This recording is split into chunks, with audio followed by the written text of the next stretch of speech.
Hermanos, buenas noches con todos. Les saludamos en nombre de Civitas Day, Centro Cristiano para América Latina. Somos una promotora educativa cimentada en el Evangelio del Reino de Dios. Y continuando con nuestras diferentes actividades, programas académicos, tenemos en esta oportunidad la primera masterclass que forma parte de la Diplomatura en Historia de la Iglesia, que tiene como título El triunfo de la ortodoxia. Esta masterclass estará siendo impartida en dos sesiones. El día de hoy vamos a tener la primera sesión y estará siendo impartida por el pastor Daniel Eguiluz. Sin nada más que decir por el momento y agradecerle, pastor Daniel, por aceptar la invitación, le voy a dar parte para que pueda desarrollar el tema. Luego vamos a tener un tiempo de preguntas y respuestas al final. Ahorita vamos a estar todos atentos a la disertación. Adelante, pastor Daniel. Muchas gracias, Giancarlos. Gracias por la invitación. Gracias a todos los que se han conectado. Es un honor compartir con ustedes. Bueno, acabamos de ver el título de la presentación. Estamos hablando del triunfo de la ortodoxia en estas dos sesiones. Creo que para empezar sería bueno que definamos con exactitud a qué nos referimos con el triunfo de la ortodoxia y también que brevemente mencionemos cuál va a ser el plan a seguir en estas dos noches. Eh, Seguramente muchos de ustedes, estudiantes de teología, de Biblia, que tienen interés en estos temas, están familiarizados con el término ortodoxia. Cualquiera de ustedes, me imagino, podría decirme que sabe que significa doctrina correcta, ¿no? Orto viene de correcto, doxa tiene que ver con gloria, pero se relaciona a la doctrina. Entonces estamos hablando de la sana doctrina, para usar una frase que se encuentra en el Nuevo Testamento y se usa de manera recurrente. Estamos hablando de la sana doctrina, de la enseñanza correcta. Pero es importante que definamos con mayor precisión, ¿a qué ortodoxia nos referimos? Porque tal vez ustedes, y tal vez se sorprendan ustedes cuando diga esto yo, alguno pensará, pues, ¿cómo que a cuál ortodoxia nos referimos? Hermano, ¿acaso no hay una sola sana doctrina, una sola ortodoxia? Voy a explicar ahora. Acá seguramente estamos de diferentes trasfondos, venimos de diferentes iglesias, diferentes denominaciones. Y como usted sabrá, especialmente pues también aquellos que nos gusta, apreciamos la teología reformada, nosotros estamos acostumbrados a tener confesiones de fe que explican lo que nosotros creemos. Pero incluso dentro de la misma familia teológica, si pensamos en la doctrina reformada, podemos encontrar diferentes variantes. Por ejemplo, pues están las iglesias presbiterianas que se catalogan calvinistas, pero también tenemos iglesias, por ejemplo, bautistas reformadas que también se describen como calvinistas y aún así, eh, si bien coinciden en mucho, no están de acuerdo en todo, ¿verdad?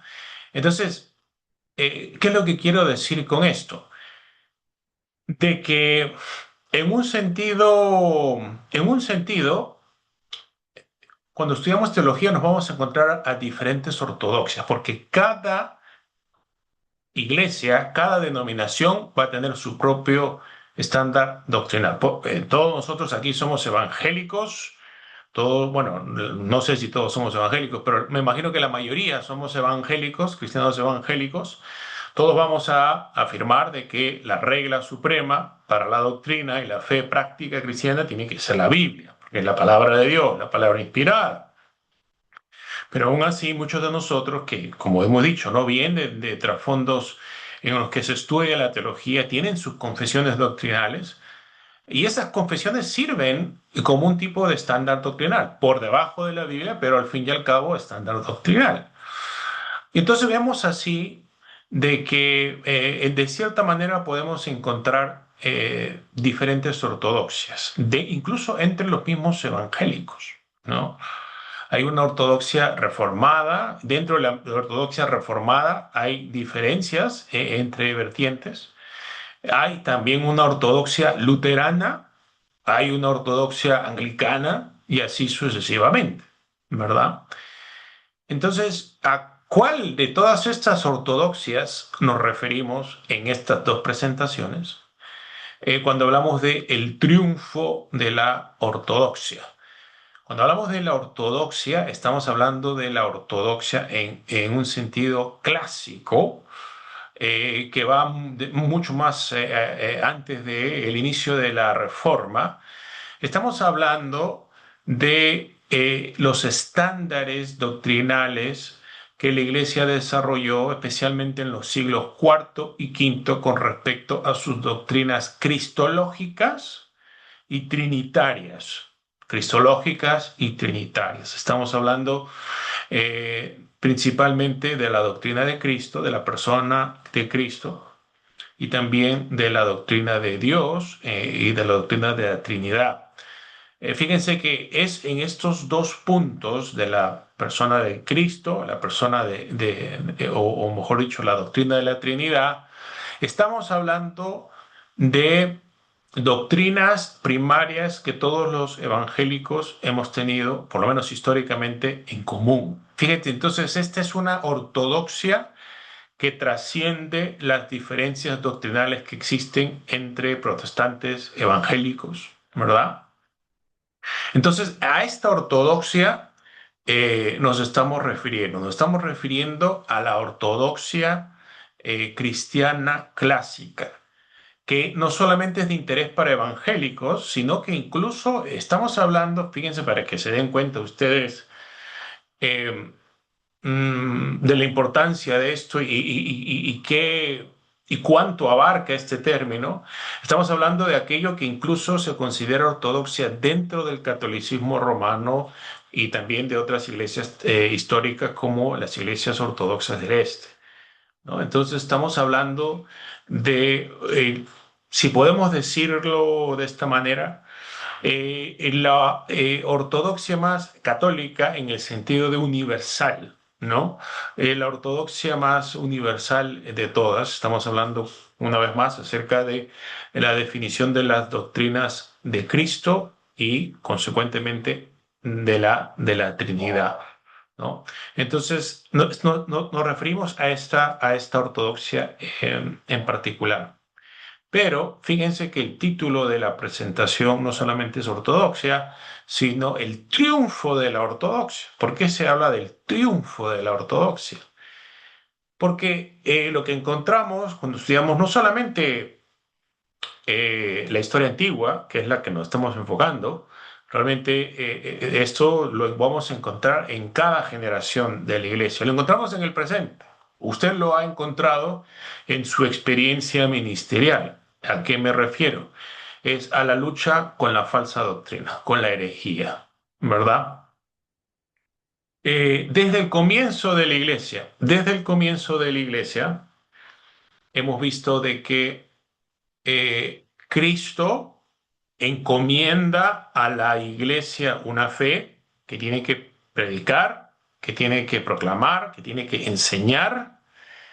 Y vemos que incluso dentro de la iglesia surgen perversiones que intentan tergiversar, transformar, eh, adulterar esta fe santa que Cristo ha encomendado a la iglesia. Pensé que sería bueno leer un pasaje juntos, no vamos a hacer una exégesis profunda, pero sí para que vean un poco de lo que estamos diciendo. Si tienen una Biblia a la mano o en el teléfono, lo pueden leer ustedes conmigo. Voy a leer de la nueva Biblia de las Américas.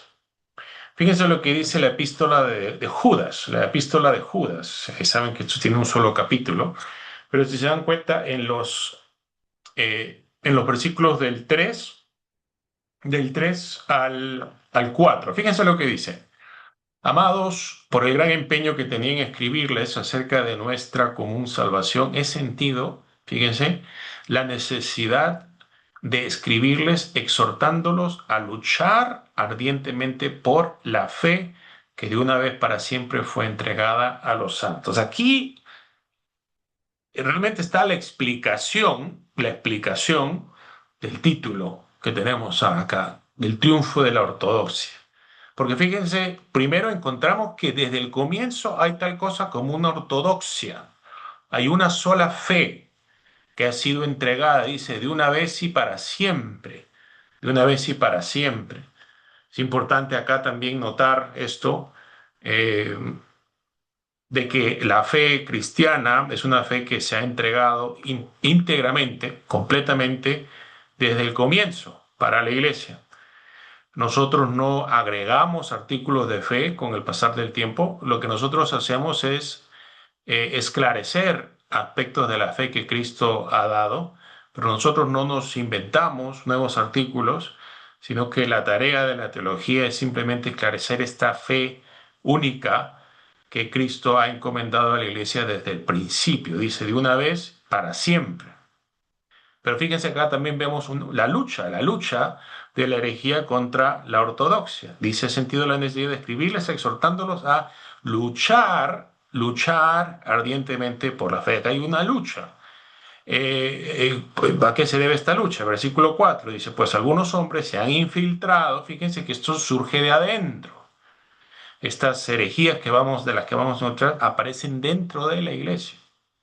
Pues algunos hombres se han infiltrado encubiertamente, los cuales desde mucho antes estaban marcados para esta condenación, impíos que convierten la gracia de nuestro Dios en libertinaje y niegan a nuestro único soberano y Señor Jesucristo. Fíjense cómo también acá se habla de la herejía como la negación del Señor Jesucristo, del único soberano Señor Jesucristo. Eso va a ser importante, vamos a regresar a esto más adelante. Pero entonces a esto se debe esta presentación, al hecho de que desde el comienzo Cristo encomienda una fe a la iglesia y desde el comienzo también, desde muy temprano, surgen falsas enseñanzas que buscan tergiversar esta fe y eh, entonces la iglesia tiene esta tarea de defender la fe en su pureza. Y aquí es que también nosotros vamos a encontrar un tema que vamos a, a repetir a través de estas dos presentaciones, que es que justamente la fe cristiana se esclarece como resultado de esta lucha contra la herejía. Porque lo que ocurre es lo siguiente, hermanos, de que nosotros recibimos una fe de parte de Jesús. Inicialmente todos confesamos juntos esa misma fe, pero todos asumimos que creemos lo mismo con las palabras que estamos repitiendo, con las fórmulas que estamos nosotros recitando. Pero luego resulta que cuando hablamos acerca de esta fe nos encontramos que tenemos diferentes comprensiones de la fe. Uno piensa de que esto significa X y el otro piensa que significa... Y en ese momento, cuando se surgen diferentes interpretaciones de la fe, es que la iglesia tiene que, pues justamente, definir qué es lo que cree.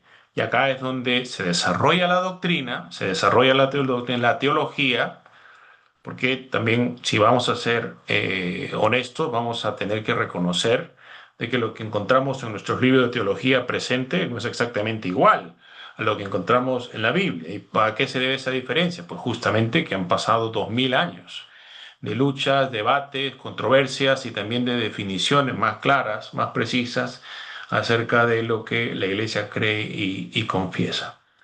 Pero en estas dos presentaciones entonces nos vamos a enfocar en los primeros grandes concilios ecuménicos. Vamos a hablar de Nicea, de Constantinopla, de Éfeso y también de Calcedonia. El plan para estos 2 días va a ser el siguiente.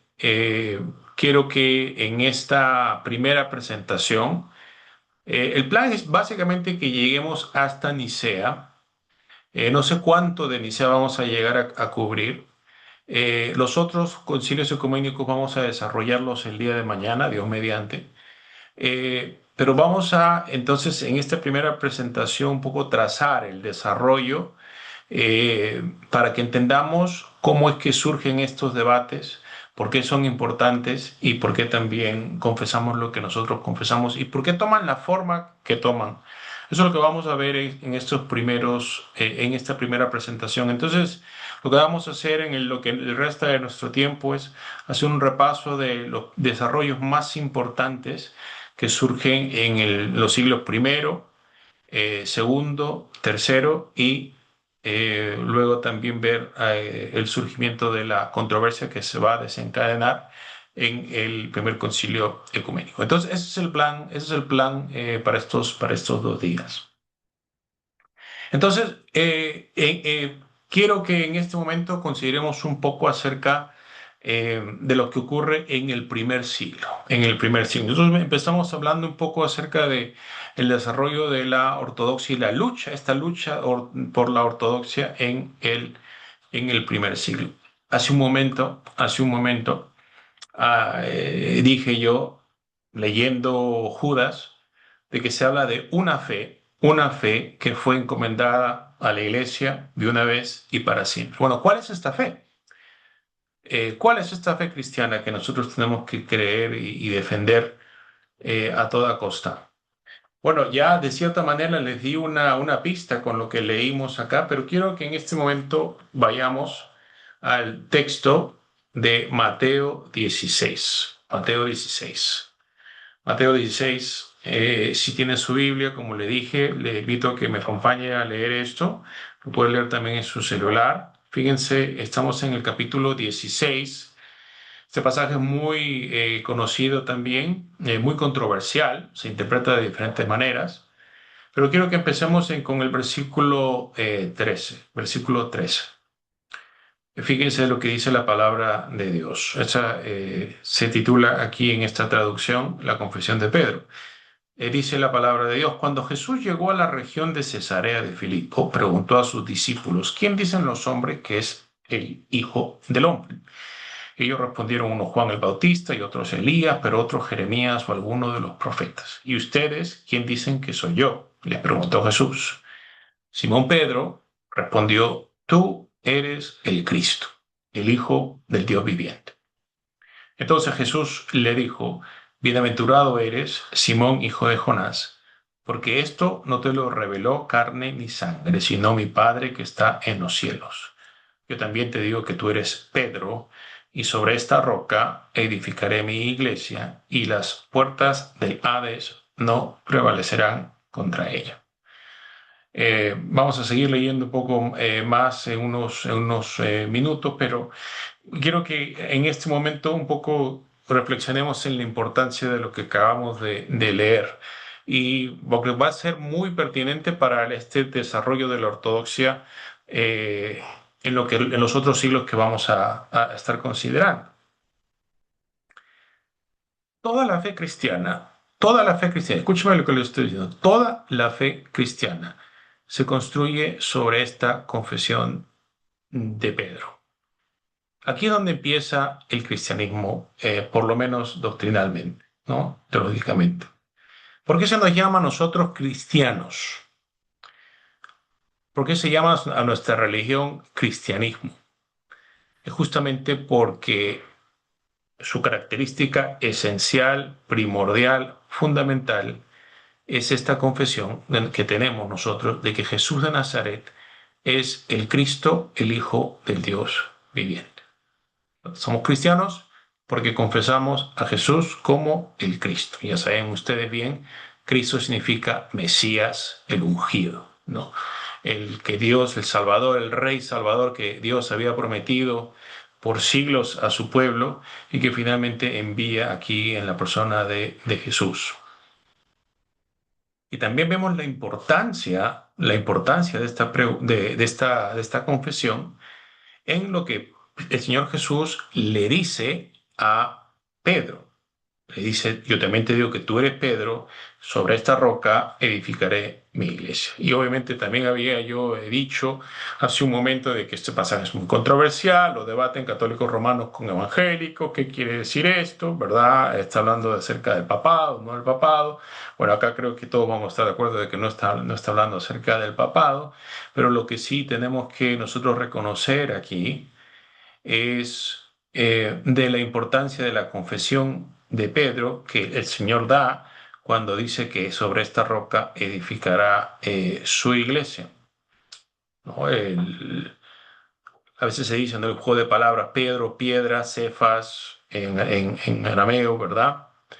Eh, Y respectivamente de si digamos nosotros que es Pedro o solamente es la confesión de Pedro, lo que me parece que debe estar claro para todos es de que el Señor le dice lo que le dice a Pedro, porque con Pedro confiesa lo que confiesa acerca de Jesús, ¿verdad? Y es donde vemos justamente la importancia de esta confesión. Esta realmente es la confesión primordial del cristianismo. De aquí parte todo. De aquí parte todo. De hecho, eh, habíamos estado diciendo nosotros hace un momento de que vamos a hablar de la doctrina de Cristo, vamos a hablar de la doctrina de la Trinidad. Fíjense, incluso si usted piensa en esto, la misma doctrina de la Trinidad se puede inferir solamente del mero título de Cristo, de Cristo. Porque Cristo significa ungido, ungido, el ungido de Dios, ¿verdad?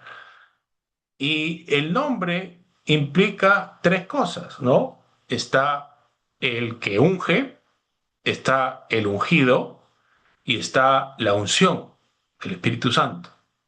Y ahí nomás tenemos al Padre que unge, al Hijo que es ungido y al Espíritu que es la unción. ¿No? Esto se ve claramente en el bautismo de Jesús. Pero fíjese, incluso la doctrina, vemos que la misma doctrina de la Trinidad, que va a ser tan importante para estos debates que vamos a estar viendo, está en forma embriónica en esta confesión de Jesús como el Cristo.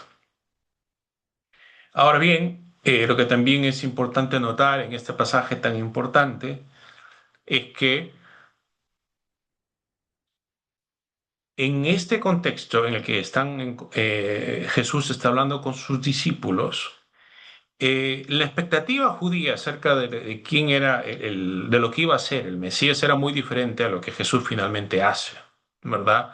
Ustedes saben bien, los judíos del primer siglo estaban esperando un libertador político, militar, que saque a los romanos y que restablezca las glorias del reino davídico. Y Jesús no va a hacer nada de eso. Jesús no va a hacer nada de eso. Eh, por lo menos no de la manera en la que ellos esperaban, ¿no? Por eso es que vemos acá que en el ministerio de Jesús, la primera parte es como que Jesús la dedica a enseñarles a sus discípulos, a que entiendan ellos de que Jesús es el Cristo, el Hijo de Dios, pero una vez que ya entienden esto y confiesan esto de la manera en la que lo hace Pedro, y Pedro obviamente no hace esta confesión solamente en su nombre, sino él representa aquí la fe de todo el cuerpo apostólico, ¿verdad? Él no le pregunta a Pedro, sino le pregunta a los discípulos, ¿no? Le habla a ustedes, ¿quién dicen que soy yo? Entonces Pedro representa aquí la fe de todos los apóstoles. Pero vemos que inmediatamente lo que pasa en el pasaje, ya hablamos de la promesa que le dice edificará la iglesia sobre esta roca, pero luego el Señor sigue hablando. Fíjense en el mismo capítulo 16 de Mateo, a partir del versículo 21, dice, desde entonces Jesucristo comenzó a declarar a sus discípulos que debía ir a Jerusalén y sufrir muchas cosas de parte de los ancianos, de los principales sacerdotes, de los escribas, y ser muerto y resucitar al tercer día. Vemos nosotros lo inesperado de esta descripción eh, por la respuesta que da Pedro a continuación, ¿no? Para el versículo 22 dice que Pedro lo toma aparte de Jesús y Pedro comienza a reprender a Jesús. ¿no? Imagínense, lo acaba de confesar como el Hijo de Dios y lo acto seguido lo está reprendiendo. Y le dice, no lo permita Dios, Señor. Acá vemos justamente pues que esto, lo que acaba de decir Jesús es completamente contrario a todo lo que los discípulos estaban esperando.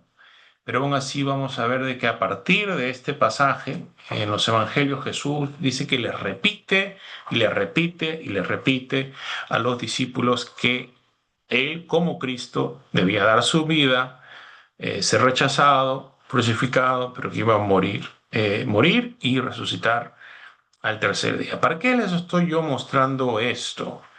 Porque acá es donde nosotros encontramos el, el grano fundamental de esta fe que nosotros mencionamos. Leímos hace un momento, ¿verdad? De que los apóstoles en este primera generación cristiana, en este primer siglo, encomiendan a la iglesia de una vez y para siempre la fe, ¿no? Y esta fe, como vemos siguiendo en otros pasajes en el Nuevo Testamento, se refiere a este evangelio, a las buenas nuevas del reino de Dios, eh, que de Dios que trae su reino por medio de Jesucristo y de manera inesperada por medio de su cruz, de la cruz y de la resurrección de Cristo, ¿no? Vemos que en otros pasajes, Pablo, por ejemplo, en 1 Corintios 15, dice, este es el Evangelio, ¿no? Que Cristo tenía que morir según las Escrituras, que tenía que resucitar. Entonces esto se repite en varios pasajes. Y entonces sobre este fundamento se construye toda la teología cristiana. Sobre este fundamento se construye todo el edificio teológico, doctrinal, ortodoxo que vamos a ver, ¿no? Entonces es importante que entendamos esto. Eh, Porque luego, como vamos a ver, luego también a partir del segundo siglo, especialmente, surgen las preguntas de, bueno, ¿qué significa que Jesús sea el Mesías? ¿Qué significa que Él sea el Hijo de Dios? ¿Cómo es que se tiene que entender esto? Y digo a partir del segundo siglo de manera especial porque si bien nosotros ya tenemos en el primer siglo herejías que surgen, eh, de cierta manera la herejía principal que encontramos en el Nuevo Testamento, o al menos con la que más se lucha, y seguramente esto también refleja el hecho de que tenemos, la mayoría de documentos que tenemos en el Nuevo Testamento son las cartas de Pablo, ¿verdad? Esta lucha con los judaizantes, ¿verdad? Pablo los anatematiza a los judaizantes, los rechaza por predicar un falso evangelio, porque ellos predican de que no era suficiente creer el evangelio que predicaban los apóstoles, el evangelio de Cristo, Jesucristo crucificado y resucitado, sino que era necesario que los gentiles se hagan judíos y adopten la ley, ¿verdad? Es importante ver de que la razón por la cual este debate es tan importante es que para que entendamos las diferencias que vamos a ver entre este primer siglo y los siglos posteriores, hay que recordar de que la iglesia surge como un movimiento netamente judío. Jesús es judío, los apóstoles son judíos, y todas las primeras comunidades son judías, principalmente se establecen en sinagogas. Entonces, esta pregunta es primordial, ¿no? Bueno, ahora que está creciendo la iglesia y estamos nosotros alcanzando a los gentiles, a las naciones, paganos, ¿verdad? Pues ¿qué hacemos con la ley?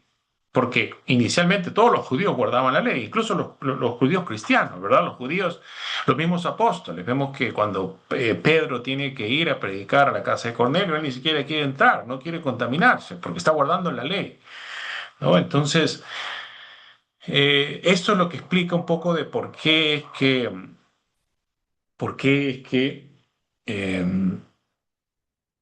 estos primeros debates tienen que ver más con los aspectos eh, cómo nos relacionamos, cómo se relaciona la iglesia con el Antiguo Testamento. En ese tiempo ni siquiera era el Antiguo Testamento, es la Biblia. No hay un Nuevo Testamento. El Nuevo Testamento, obviamente, en el primer siglo los libros se están escribiendo, pero se están escribiendo de manera independiente, de manera separada.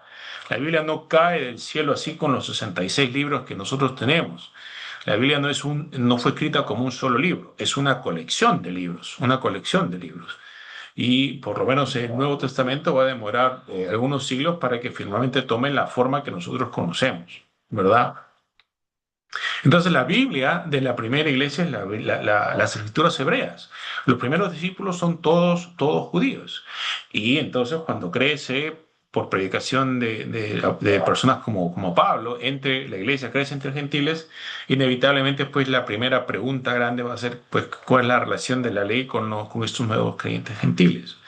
Pero esto va a cambiar un poco ya para el segundo siglo, del cual voy a hablar ahora brevemente. Pero antes de que pasemos a hablar acerca del segundo siglo, entendemos un poco acerca de los cambios que van a surgir en la iglesia.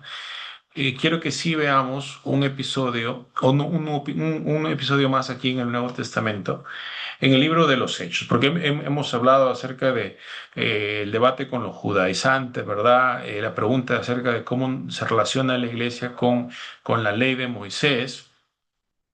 La resolución, es importante esto para ver lo que va a pasar después, porque hemos dicho, eh,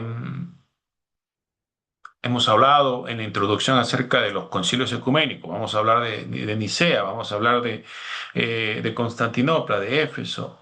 Bueno, ¿de dónde sale la idea de los concilios? Ya va a haber alguno que va a decir de que no, pues simplemente estos concilios se los inventó Constantino. Pero justamente lo que quiero que veamos es de que esto surge desde antes, que la práctica de resolver disputas por medio de concilios es realmente una práctica que viene desde el tiempo de los mismos apóstoles. Y eso lo podemos ver nosotros en el libro de los Hechos. Si ven ustedes en el capítulo 15 del libro de los Hechos, van a ver ustedes, esto ya no lo vamos a leer, lo pueden ustedes leer por su parte después de la presentación, pero tienen como referencia ustedes eh, el capítulo en el libro de los Hechos donde ocurre esto y ven ustedes acá que acá, por ejemplo, en esta traducción se habla del concilio en Jerusalén. Fíjense cómo una vez que surgen estos debates doctrinales que hacemos con la ley, qué relación tiene la ley con los creyentes gentiles, fíjense, aquí la solución no es, escúchenme, que cada iglesia decida lo que quiere enseñar. Esa no es la solución. La iglesia, la iglesia primitiva, si bien ya para el tiempo de este concilio de Jerusalén ya había crecido fuera de Jerusalén y estaba ya establecida entre los gentiles, y por eso es que tienen este problema, ¿verdad? De qué hacer con los judaizantes, porque ya hay iglesias gentiles, la iglesia se ve como una sola iglesia, ¿no? Entonces, y la idea es de que la iglesia que es una pueda seguir una misma línea, una misma línea. Por la misma razón, como digo, la respuesta o la solución no es, bueno, que cada congregación vea lo que hace, ¿no? O que cada pastor vea lo que enseña. No, aquí interesantemente vemos de que no solamente son los apóstoles que se reúnen. Si nosotros leemos el texto de Hechos 15, vemos que se reúnen los apóstoles junto con los ancianos. O sea, acá participan ancianos, presbíteros, ¿verdad? Los pastores de las diferentes congregaciones que habían ahí, los diferentes grupos que estaban en Jerusalén. Sabemos que habían miles de creyentes y era imposible tenerlos a todos en un solo edificio. Bueno, se reunían en el templo, pero también se reunían en las casas. Vemos estudiando acá. Entonces vemos de que en el versículo 6 pueden ver ustedes que dice, entonces los apóstoles y los ancianos, ¿no?, se reunieron para considerar este asunto. Esto es importante, importante, porque esto no es entonces una práctica que era solamente para los apóstoles, se reúnen los apóstoles junto con los ancianos, los gobernantes, los líderes, los pastores de la iglesia en Jerusalén. Entonces esto es importante porque esto establece un precedente para cómo afrontar las controversias, las herejías o los problemas que amenazaban con dividir a la iglesia. Y la respuesta, como ya dije, no es, por un lado, bueno, que cada pastor vea lo que enseña. La respuesta tampoco es, bueno, vamos a preguntarle al Papa Pedro, ¿no? ¿Qué es lo que tenemos que hacer porque él tiene la enseñanza infalible? Tampoco esa es la respuesta, sino que vemos de que entre los apóstoles y ancianos consideran el asunto juntos como colegas y buscan entender esto juntos, y en el consenso que ellos desarrollan disciernen la dirección del Espíritu Santo. Por eso es que cuando ustedes leen en ese capítulo, en la carta que dicen, van a escribir los apóstoles y ancianos: nos pareció bien a nosotros y dice al Espíritu Santo. Entonces ellos disciernen en este consenso de los pastores de la iglesia la dirección del Espíritu Santo. Y como digo, esto es importante porque establece el precedente que vamos a encontrar luego en el futuro. En esta reunión del Concilio de Jerusalén va a reunir principalmente a los líderes de Jerusalén, de la iglesia en Jerusalén, pero también a líderes de otros lados. Ya viene Pablo, creo que también viene Bernabé, ¿no? Otros hermanos también participan porque les concierne todo esto, pero es principalmente los líderes de la ciudad de Jerusalén. Vamos a ver entonces que la continuidad que hay, porque esto, como ya acabamos de decir, esto establece una línea que la iglesia va a seguir en los siglos posteriores, pero también encontramos diferencias a partir de los siguientes siglos. Y acá, ya para este punto, creo que es bueno que pasemos al segundo siglo y ver un poco de estos cambios que ocurren para que entendamos nosotros también la forma que van a tomar los concilios ecuménicos a partir del siglo cuarto, ¿verdad? Y es lo siguiente: cuando la iglesia crece entre los gentiles, hay un par de retos ahí. Primero, de que la iglesia está creciendo. Ustedes que aquí me están escuchando, que son pastores o que son líderes en la iglesia, se dan cuenta pues de que el crecimiento de la iglesia, si bien es algo que todos nosotros queremos, por lo cual oramos y trabajamos, también es un reto, ¿verdad? Porque cuando la iglesia se llena de personas, también los problemas se multiplican. Entonces, por un lado está el crecimiento de la iglesia está creciendo, pero por otro lado también está el reto de que la iglesia que empezó siendo judía, la iglesia que empezó siendo netamente, completamente judía, comienza a crecer principalmente entre los gentiles. Entonces, también, no solamente es que la iglesia crece, sino de que también su identidad, su cultura también comienzan a cambiar, ¿no? Y entonces un poco creo que estos cambios es lo que van a resultar en un desarrollo importante a inicios del segundo siglo. Y lo que vemos al inicio del segundo siglo es de que si bien en el primer siglo vemos de que la iglesia es gobernada por una pluralidad de ancianos, de presbíteros, en los cuales incluso se contaban los propios apóstoles. Interesante ver de que eh, cuando Pedro escribe su primera carta en el capítulo 5, él dice anciano con ustedes, ¿no? Cuando se dirige a los ancianos, a los presbíteros, o como copresbítero en el, en el griego original. Se gobernaba por una pluralidad de líderes. Vemos que esta organización de la iglesia a inicios del segundo siglo cambia. Y aquí la figura importante es el obispo Ignacio de Antioquía, que es el primer escritor de la historia de la iglesia, el cual en sus cartas presenta un orden de gobierno diferente. Fíjense, cuando ustedes leen el Nuevo Testamento, tenemos eh, los principales encargados del gobierno, se les llama obispos, se les llama ancianos, se les llama presbíteros, se les llama pastores, pero vemos que por debajo de estos líderes están los diáconos, que el nombre significa pues, servidores, siervos, ¿no? Entonces tenemos a los obispos, presbíteros y tenemos por debajo de ellos a los diáconos. A partir del siglo II, inicios del siglo II, más o menos por el año 110, cuando Ignacio escribe sus cartas, Ignacio era obispo de Antioquía, se le envía a él se le apresa y se le envía a Roma para ser ejecutado. Ignacio va a morir como un mártir de la fe. Y camino a Roma, camino a su ejecución, él va a visitar diferentes ciudades, va a escribir a diferentes iglesias. Escribe 7 cartas, una de ellas es a un obispo, pero también a otras iglesias. Y vemos que la exhortación constante que Ignacio da en sus cartas es que se alejen de la herejía, se alejen de la herejía, pero que también, justamente para no caer en esta herejía, que se sometan al único obispo, al único obispo. Entonces, fíjense lo que empezamos a ver nosotros a partir de inicios del segundo siglo. Y como digo, todo esto se conecta con los concilios que vamos a ver después.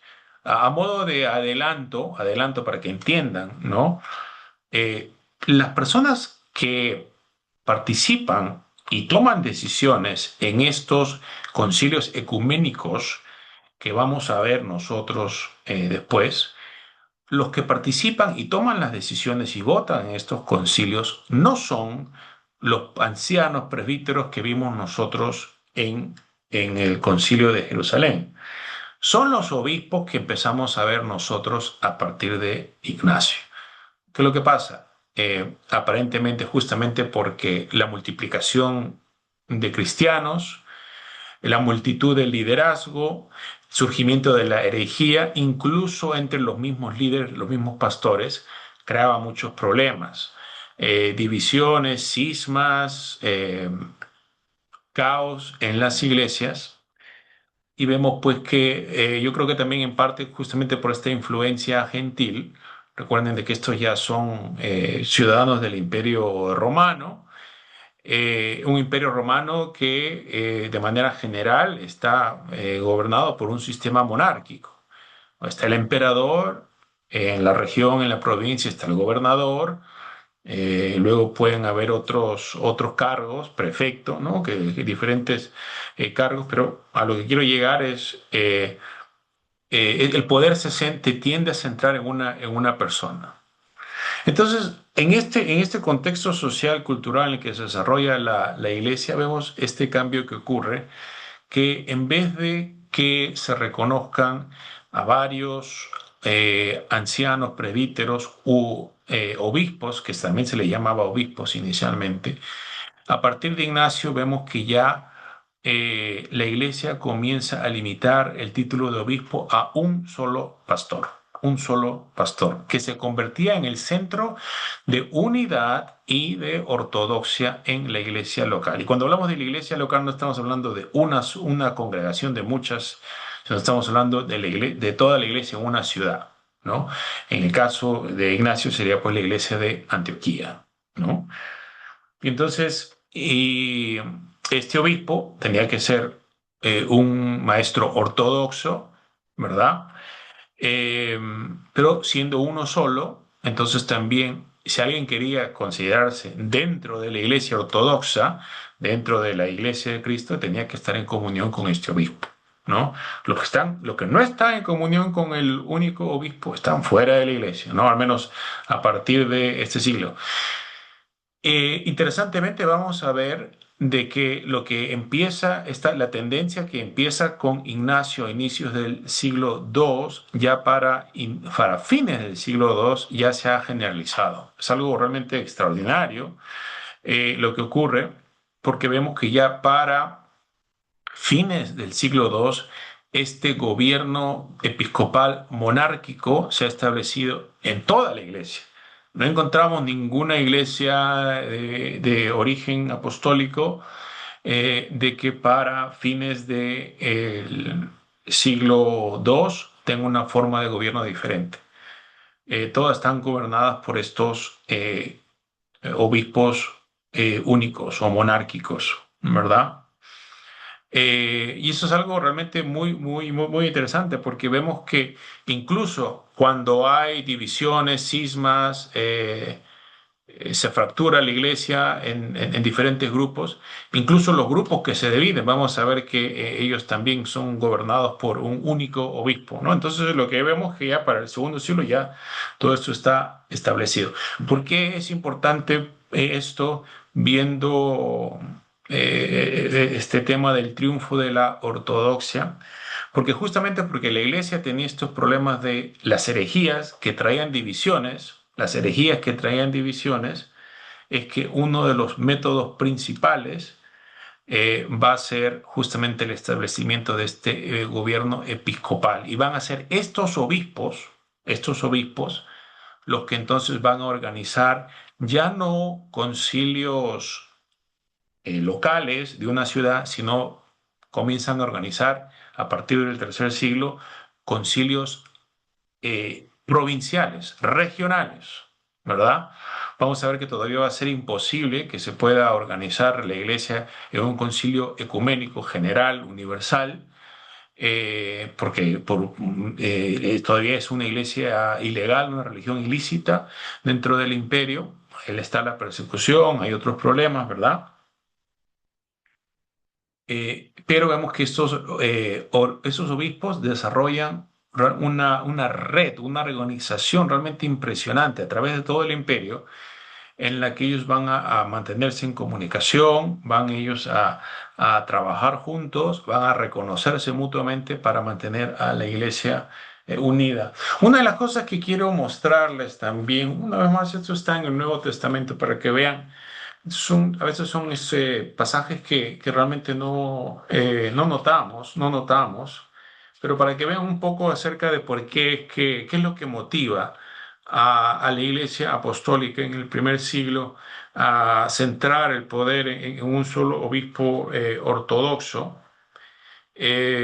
Vemos nosotros en el capítulo 20 de Hechos, si tiene su Biblia puede ver el capítulo 20 de Hechos, cuando Pablo se despide de los ancianos efesios. eh, él les advierte a ellos que estén alertas. eh, y fíjense lo que dice en el versículo 30. Fíjense lo que dice en el versículo 30.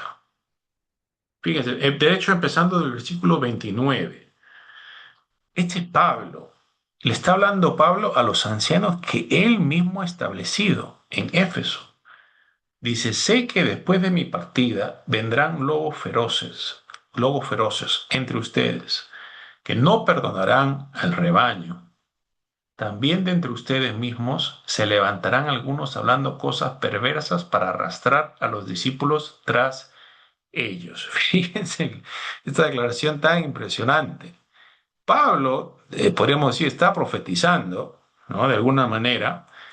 Obviamente él no sabe quién es. Si lo supiera, los hubiera excomulgado ahí mismo, ¿verdad?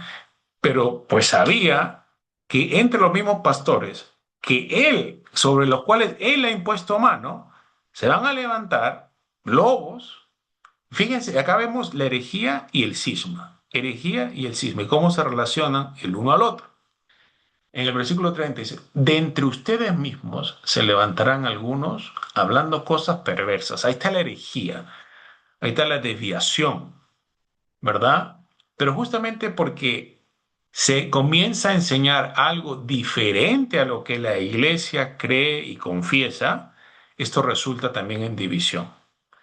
Porque obviamente como se empieza a enseñar algo que los otros no lo toleran, entonces acá es donde se parten los grupos también, ¿no? Y dice acá, se levantarán algunos hablando cosas perversas para arrastrar a los discípulos tras ella. Fíjense cómo es que se crean estas sectas, ¿no? Que siguen a estos hombres que enseñan cosas perversas. Entonces es en esta situación en la que de entre los mismos ancianos, presbíteros, apostólicos, ¿no? Que habían sido establecidos por los mismos apóstoles, que la iglesia se ve con este problema de la herejía y el cisma, la herejía y el cisma. Y entonces hemos dicho de que una de las estrategias de la iglesia para contrarrestar este problema era el episcopado monárquico, ¿no? El establecer un solo obispo ortodoxo de sana doctrina eh, con el que tienen que estar en comunión el resto de los ancianos presbíteros de la iglesia. Y este pastor, este obispo, tiene que estar en comunión con otros obispos ortodoxos en otras partes, en las ciudades vecinas, ¿no? Y juntos formar esta red internacional, imperial. Pero eso es solamente una estrategia.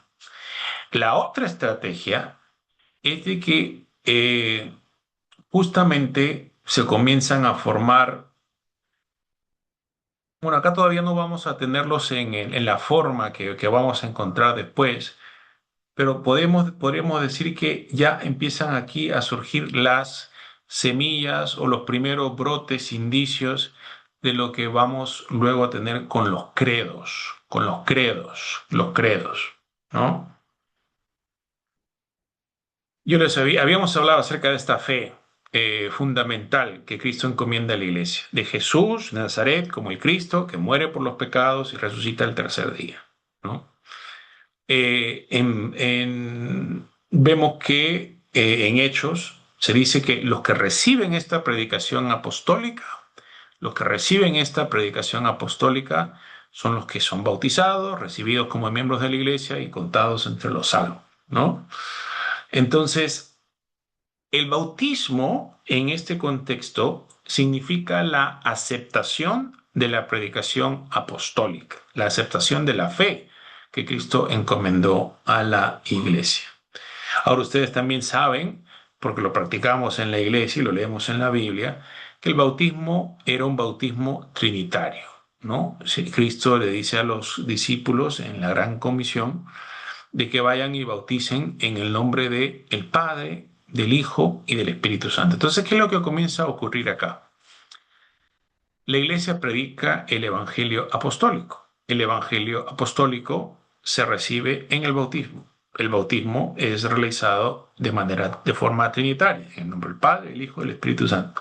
Entonces ya a partir del segundo siglo, cuando estos primeros teólogos, apologistas, evangelistas de la iglesia están defendiendo a la iglesia en contra de las herejías que surgen, vamos a ver de que van a resumir la fe, si la fe apostólica, la fe que la iglesia predica y que todo cristiano recibe en el bautismo, justamente la organizan según el esquema trinitario del bautismo, en el nombre del Padre, del Hijo y el Espíritu Santo. Entonces es en este contexto que surge la famosa regla de la fe, la regla de la fe. Y le había contado a Giancarlos que tenía una diapositiva que quería compartir. Eso es lo que quiero compartir brevemente con ustedes. Creo que ya tengo, Giancarlos, el permiso para compartir, ¿no? Antes de que comparta la diapositiva que vamos a ver, fíjense, cuando hablamos de la regla de la fe, la palabra regla viene del griego canon. Hoy nosotros, cuando hablamos del canon, pensamos en el canon de la Biblia, ¿verdad? Pero fíjense cómo en este tiempo la palabra se está usando de manera un poco diferente. La idea sigue siendo de que hay una regla, ¿no? Porque el canon significa regla, normas, era una regla, una vara recta que tenía que medir que algo fuera realmente, pues, que esté recto, ¿no? Que esté como tenga que estar. Entonces, la idea es de un estándar, eh, parámetro para lo que la iglesia cree y confiesa ¿no? Entonces, la idea de esta regla de la fe es que esta fe apostólica, el evangelio mismo, que los apóstoles predicaron a la iglesia, tenía que servir como el parámetro, como la regla, como la norma de lo que se creía y practicaba en la iglesia. Si algo se desviaba de esta fe apostólica, se tenía que rechazar como herejía. Eh, y vemos el inicio de esto una vez más en el Nuevo Testamento. Famoso pasaje, ¿no? En Gálatas, cuando Pablo les dice a los Gálatas, fíjense, cuando Pablo le dice a los Gálatas, no les dice si alguien le viene y les enseña algo diferente a lo que ustedes leen en sus Biblias, no dice eso. No dice, si alguien viene y les predica un evangelio diferente al que nosotros le predicamos, sea anatema, dice. Si alguien viene, hasta un ángel del cielo, dice, o uno de nosotros, viene y predica un evangelio diferente al que nosotros le predicamos, fíjense cómo él habla de la predicación, esto es una transmisión oral, ¿no? Sea anatema. Entonces vemos cómo el mismo evangelio, este evangelio de Cristo crucificado y resucitado, tenía que servir como la norma. Si algo se salía de ahí, tenía que ser desechado, ¿no? Entonces, esta es la idea que da raíz a esta frase de la regla de la fe. Entonces, ahora vamos a ver un par de citas en las que vemos, bueno, la forma que tomaban estas reglas. Y cuando autores del segundo siglo hablan de la regla de la fe, lo que ellos van a hacer básicamente es un resumen de la fe que los apóstoles encomendaron a la iglesia siguiendo este orden trinitario del bautismo, ¿verdad? Entonces ahora sí voy a compartir la pantalla para que darles una muestra de esta regla. La cita viene de Ireneo, obispo de León. Tenía un nombre diferente, obviamente, en ese tiempo. León es el nombre de una ciudad en Francia. Eh, Ahora creo que ya estamos viendo. Ireneo es un maestro muy respetado en el siglo II. Él se presenta como discípulo de Policarpo, otro obispo que fue contemporáneo a Ignacio, que lo mencionamos también. Y Policarpo supuestamente había sido discípulo del apóstol Juan. Entonces Ireneo es de una tercera generación apostólica, Juan, Policarpo e Ireneo, ¿verdad? Y entonces acá tenemos un ejemplo de esta regla de la fe. Entonces fíjense acá lo que encontramos. Voy a mover aquí mi pantalla para que pueda leer el texto. Dice así, he aquí la regla de nuestra fe, el fundamento del edificio. Fíjense una vez más esta frase del fundamento del edificio. Piensen en lo que el Señor Jesús le dijo a Pedro después de que él lo confesó, sobre esta roca edificaré mi iglesia. He aquí la regla de nuestra fe, el fundamento del edificio, la base de nuestra conducta. Dios Padre increado, es decir, no creado, ¿verdad? Dios Padre increado, ilimitado, invisible, único Dios, creador del universo. Este es el primer y principal artículo. El segundo es el Verbo de Dios, Hijo de Dios, Jesucristo, nuestro Señor, que se ha aparecido a los profetas según el designio de su profecía y según la economía dispuesta por el Padre, por medio de él ha sido creado el universo. Además, al fin de los tiempos, para recapitular todas las cosas, se hizo hombre entre los hombres, visible y tangible, para destruir la muerte, para manifestar la vida y restablecer la comunión entre Dios y el hombre. Y como tercer artículo, el Espíritu Santo, por cuyo poder los profetas han profetizado y los padres han sido instruidos en lo que concierne a Dios y los justos han sido guiados por el camino de la justicia y que al fin de los tiempos ha sido difundido de un modo nuevo sobre la humanidad por toda la tierra, renovando al hombre para Dios. Fíjense aquí, podemos ver claramente esta organización, este bosquejo trinitario, ¿no? Ya vimos acá el primer artículo tiene que ver con Dios Padre, segundo artículo es con el Hijo de Dios, tercer artículo tiene que ver con el Espíritu Santo. Esto sigue la fórmula trinitaria del bautismo, ¿no? Mediante el bautismo uno recibe la fe de la iglesia y entonces cuando se habla de la fe de la iglesia se sigue el orden bautismal, Padre, Hijo y Espíritu Santo. ¿Qué se dice? ¿Qué se dice acerca del Padre, el Hijo y el Espíritu Santo? Bueno, lo que predicaban los apóstoles, ¿verdad? Pero acá también vemos nosotros algo muy interesante que nos ayuda a entender un poco de la relación que esto tiene con los credos que vamos a ver más adelante, pero también las diferencias. Si se dan cuenta aquí, el contenido esencial de esta regla de la fe va a ser esencialmente o prácticamente lo mismo que vamos a ver en los credos, ¿no? Se habla del Padre, el creador de todas las cosas, el creador del cielo, de la tierra. No se utiliza acá esas palabras exactamente, se habla del creador del universo, ¿verdad? De Jesús, fíjense de que si bien no se habla explícitamente de la crucifixión, pero se asume, porque dice que se hizo hombre para destruir la muerte. Obviamente la destrucción de la muerte es una alusión a su resurrección entre los muertos, ¿verdad? Entonces se asume todas estas cosas, pero acá es donde vemos la diferencia entre la regla del siglo segundo con los credos. En este periodo ya se tiene entendido cuál es el contenido esencial de la fe que se tiene que preservar, defender y transmitir a las siguientes generaciones, pero todavía no es codificado en un texto fijo que se repite de la misma manera siempre, ¿no? Entonces, acá todavía, recuerden, esto tiene que ver esto con el hecho eh, de que el Evangelio inicialmente es recibido de forma oral.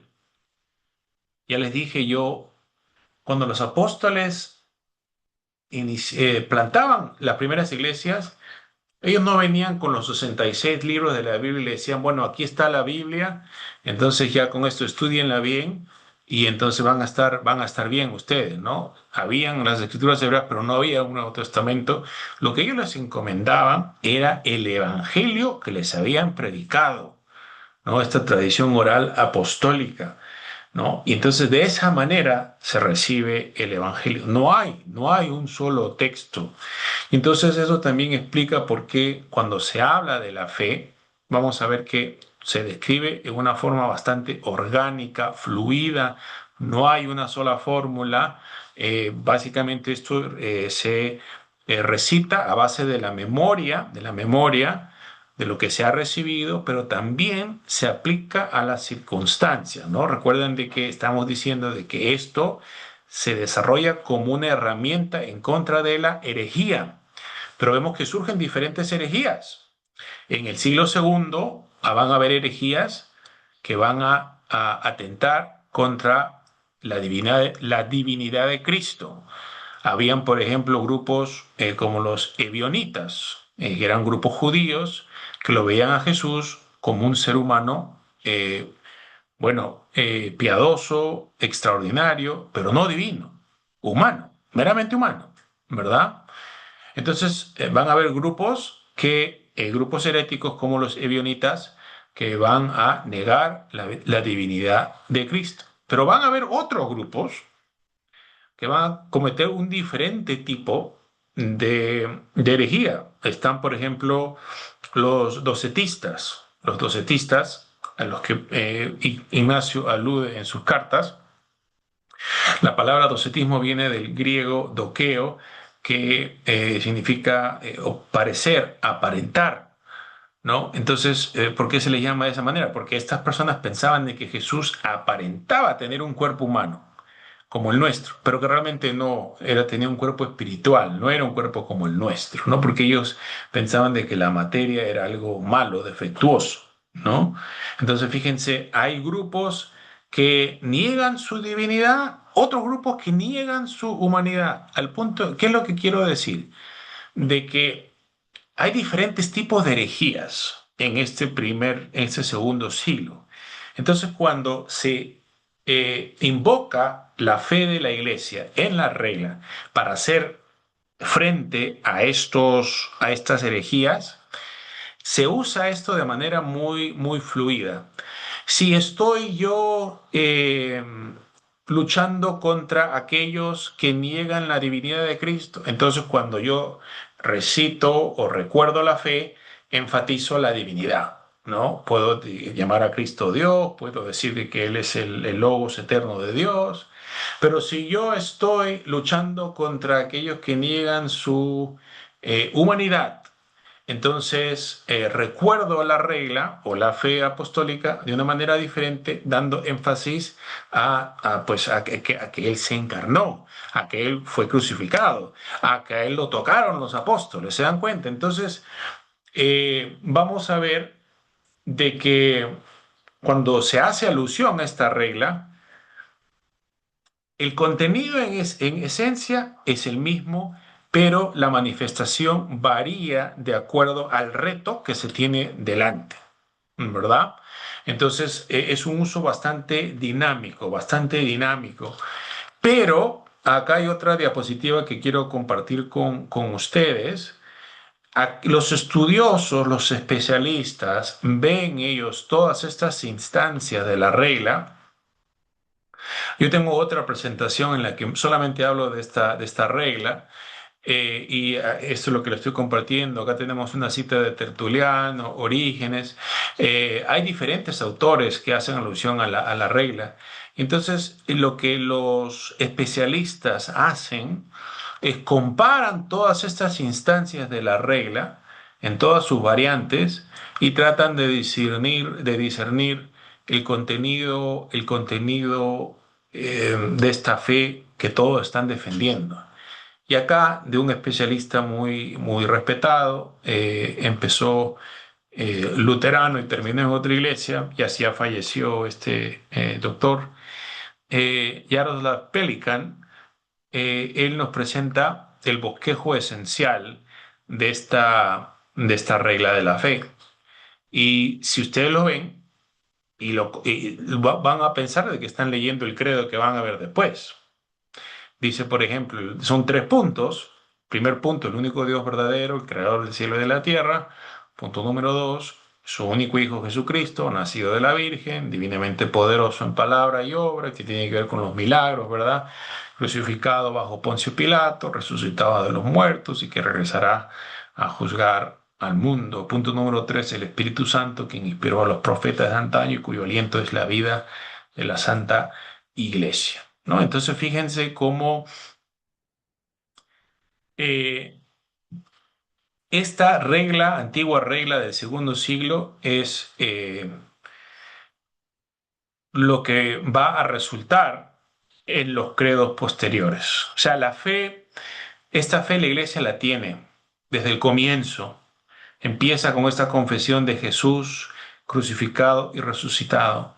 Pero luego vemos que en la lucha con la herejía, cosas que están implícitas se tienen que hacer explícitas en la confesión de la iglesia. Y así es como se desarrollan estas. Pero todavía, para este punto, todavía no hay una única fórmula, no hay un solo texto que todo el mundo recita. La fe se recibe, como digo, de manera orgánica, natural, flexible, pero esto va a cambiar luego posteriormente. Pero es importante que ver esta defensa. Entonces, a modo de resumen de lo que vemos en el segundo siglo, vemos que en la lucha contra la herejía, la Iglesia desarrolla tres estrategias. Primero está el desarrollo del episcopado monárquico, un solo obispo local, ortodoxo, que mantenga la sana doctrina y también la unidad de la Iglesia, que la Iglesia no se esté dividiendo en diferentes sectas.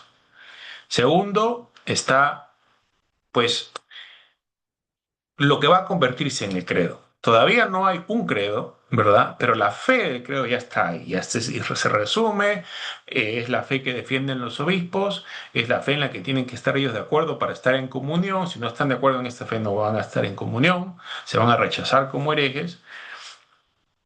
Pero luego otra cosa que también ocurre en el segundo siglo muy importante, está el obispo, está el credo, está la Biblia. El obispo, credo y la Biblia. ¿no? Ya comienzan a recolectarse, juntarse los libros del Nuevo Testamento y ya para el segundo siglo ya se puede hablar de un Nuevo Testamento. Cuando en el primer siglo los autores bíblicos hablan del Nuevo Testamento, están hablando del nuevo pacto, ¿no? Del nuevo pacto. No están hablando del segundo volumen de la Biblia. Pero ya en el segundo siglo, ya cuando hablan del Nuevo Testamento, ya están hablando del conjunto de libros a los que nosotros nos referimos. Todavía la lista no va a ser finalizada, es un proceso que va a durar varios siglos. Recién para el siglo cuarto es que nosotros podemos ver, encontrar una lista canónica con los 27 libros del Nuevo Testamento que tenemos en el presente. Pero ya para el segundo siglo, eh, ya hay unos libros que realmente todos, o por lo menos la mayoría, reconoce, ¿no? ¿Cuáles son estos libros? Los Evangelios, libro de los Hechos, las cartas de Pablo. Esos libros nadie los debate, nadie discute, todos están de acuerdo y ya se puede hablar de esta colección como el Nuevo Testamento. Como digo, todavía no tienen los 27 libros que tenemos nosotros, obviamente ya estaban escritos, pero todavía no se reconocían todos juntos, ¿no? Entonces, estas tres cosas. Y estas tres cosas van a ser importantes para lo que va a ocurrir después, ¿no? Eh, ya he mencionado varias cosas. Hemos mencionado las piezas que vamos a necesitar para los concilios que van a ocurrir, el obispado monárquico, el credo, los concilios. Fíjense que nada de esto se lo inventa Constantino.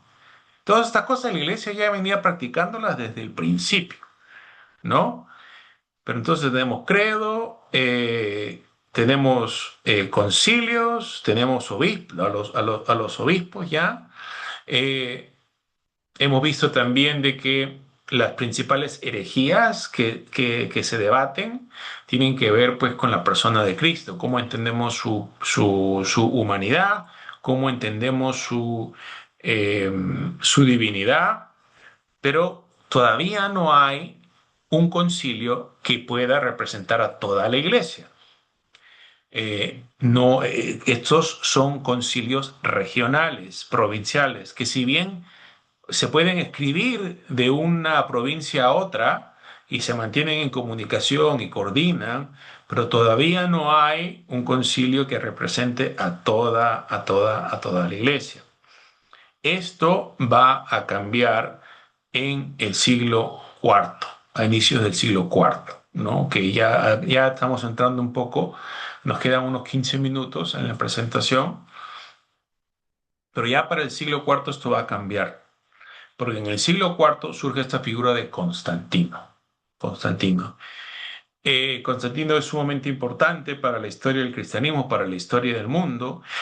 Constantino no es el primer emperador que emite un decreto de tolerancia para los cristianos o que le da permiso a ellos para practicar su religión, pero en veces anteriores, cuando se había hecho, luego era una paz elusiva que se perdía. Entraba un emperador que toleraba a los cristianos, les daba permiso para adorar, pero luego se moría y el que venía después los empezaba a perseguir.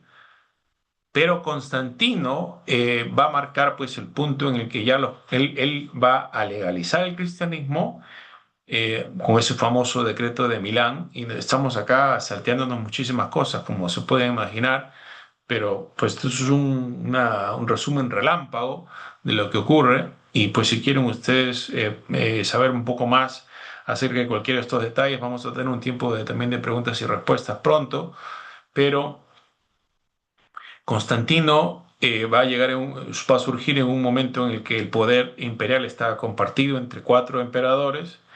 Él poco a poco pues va a ir eliminando a sus contendientes. Él se va a establecer como el único emperador.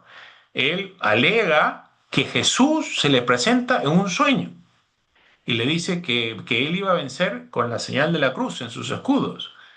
Y así es como él se establece, entonces él comienza a favorecer al cristianismo, ¿no?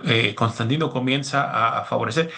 Un dato importante para que no se confundan, a veces se dice que Constantino hace del cristianismo la religión oficial del imperio. Eso no es verdad. Constantino lo que hace es legaliza al cristianismo, lo comienza a favorecer, pero el cristianismo no es la única religión válida. En su decreto de Milán, Constantino básicamente habla de la libertad religiosa para que cada uno practique la religión que mejor le parezca. Entonces, también él toleraba a que todos los muchos paganos que seguían practicando su religión y de hecho él como emperador participa en una que otra ceremonia que en la que pues que tenga que hacerlo. Pero ya se identifica él con la iglesia, comienza a favorecerla. Él, pues hasta donde vemos, él atribuye su suerte, su victoria al Dios de los cristianos. Y entonces lo que ocurre en el año 325 es de que ya cuando él era el único emperador, surge esta herejía que se conoce como el arrianismo, que causa un revuelo en la iglesia, amenaza con dividir a la iglesia, y aquí es donde Constantino convoca el primer concilio ecuménico de la iglesia, ¿no? El primer concilio ecuménico. Cuando hablamos de concilio ecuménico, a veces nosotros, para muchos evangélicos, la palabra ecuménico es como un insulto, una lisura, ¿no? Si queremos insultar a alguien, le decimos, tú eres un ecuménico, ¿verdad? Porque en nuestro contexto, la palabra ecuménico lo relacionamos con este esfuerzo por reunir a todas las religiones y relativizar todas las creencias, ¿no? Entonces, por eso a los evangélicos nos deja muy mal sabor de boca.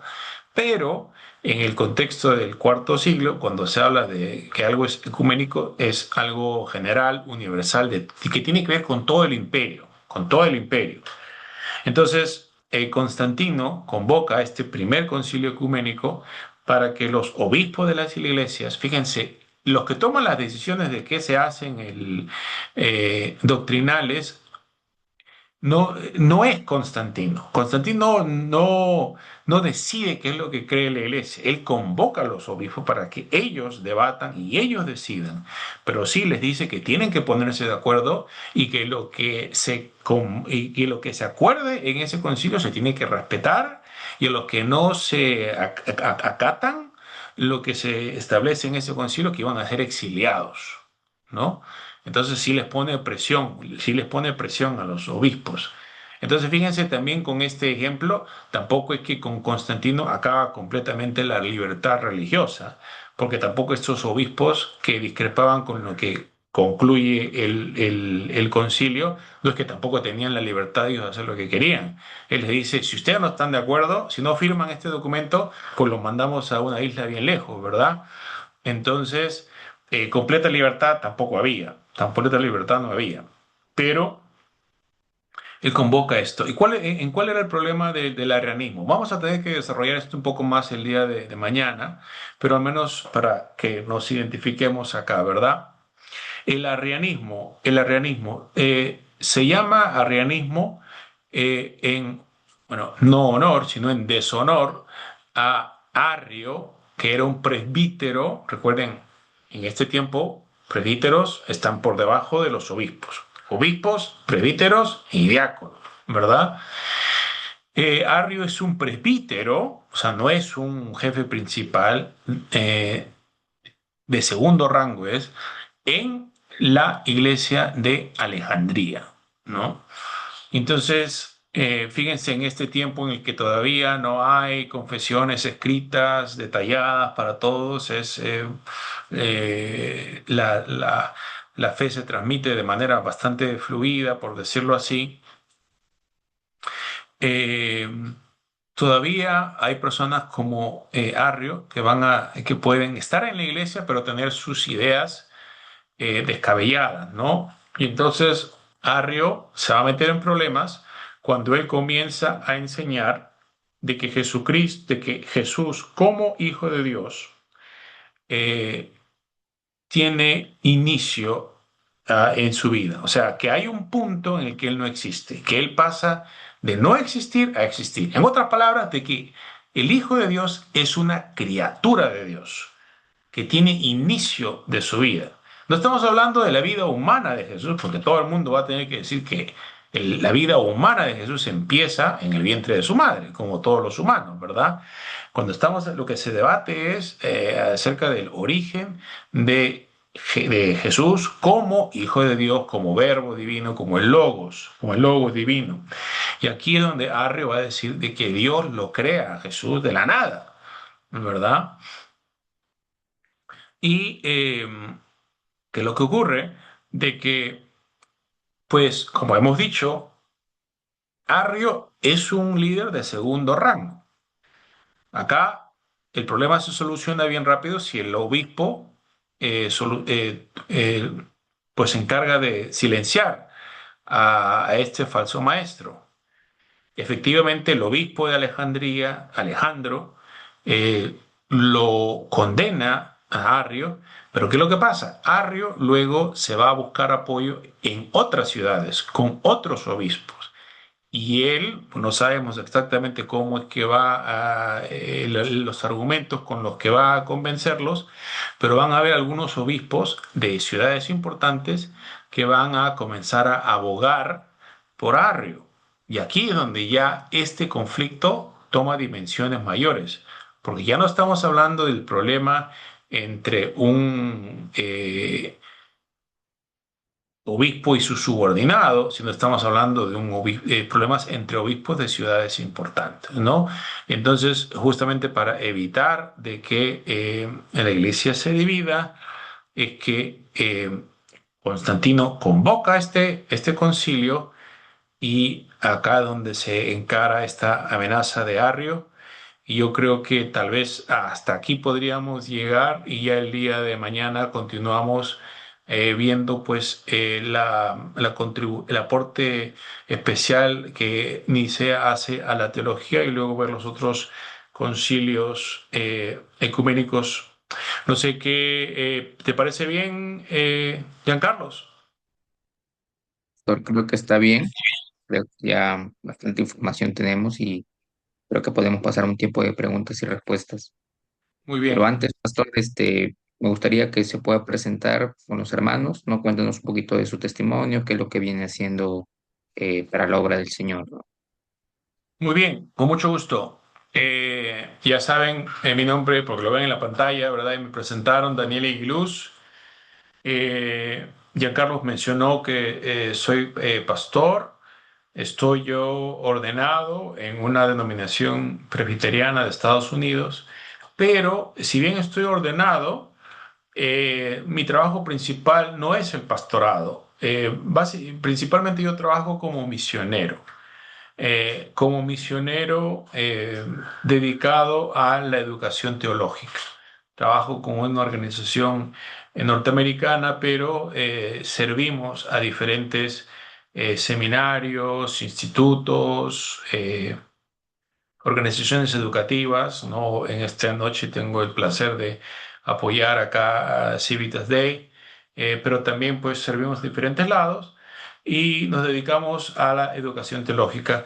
Y normalmente yo me enfoco en temas de historia antigua o doctrina de la iglesia, porque mi especialización académica, que tiene que ver con este tema, yo tengo un PhD, un doctorado en Historia Antigua de la Iglesia, en la tesis doctoral que escribí, eh, que a propósito ya se está publicando. La escribí en inglés, entonces todavía no tenemos la traducción al español, pero si leen inglés, están interesados, ya esta semana la van a poder encontrar ustedes en Langham, la editorial Langham.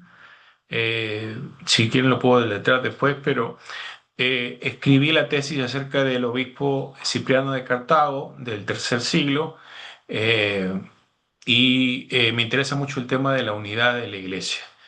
Entonces, eso es algo que desarrolló muchos Cipriano en sus escritos y yo intento pues hacer una aplicación para el mundo evangélico porque ya se dan cuenta cómo estamos fragmentados en diferentes denominaciones, congregaciones y esta recuperación de una mayor unidad me parece que es una de las grandes necesidades que tenemos, entonces por eso es que también hablo mucho de eso en mi enseñanza. Entonces un poquito acerca de lo que hago, me enseño, como pueden ver en las fotos de atrás, estoy casado, mi esposa Abigail, tengo dos hijos varones, Nathaniel aquí y la foto ahí, Matías.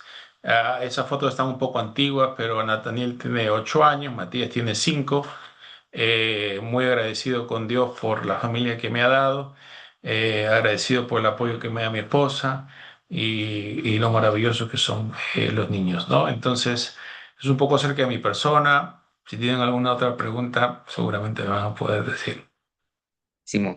Bien, hermanos, también evitamos presentarnos como institución.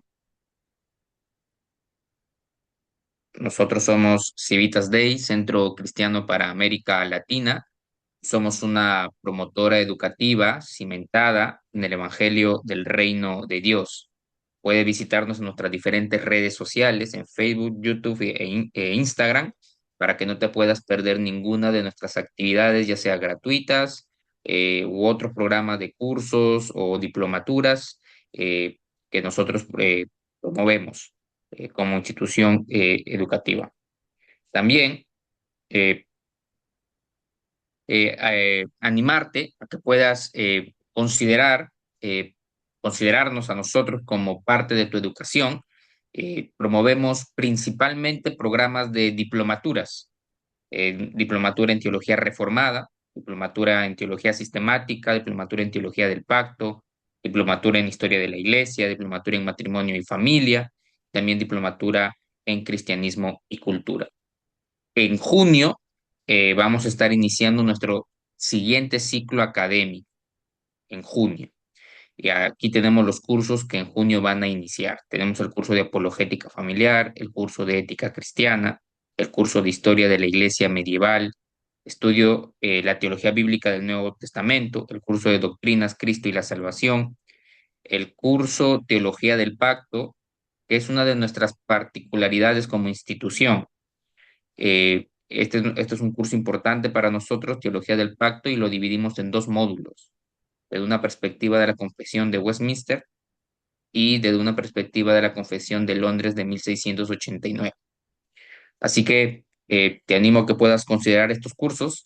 Eh, si estás aquí, entiendo que ya estás en nuestra comunidad de WhatsApp. Si has recibido el link de otro lado, te invito a que puedas escanear el QR para que si estés allí con nosotros, no te pierdas ninguna de nuestras actividades, no te pierdas tampoco la sesión de mañana que vamos a tener. Vamos a cerrar esta masterclass del triunfo de la ortodoxia con el día de mañana a las 7 de la noche Perú también con el doctor Daniel.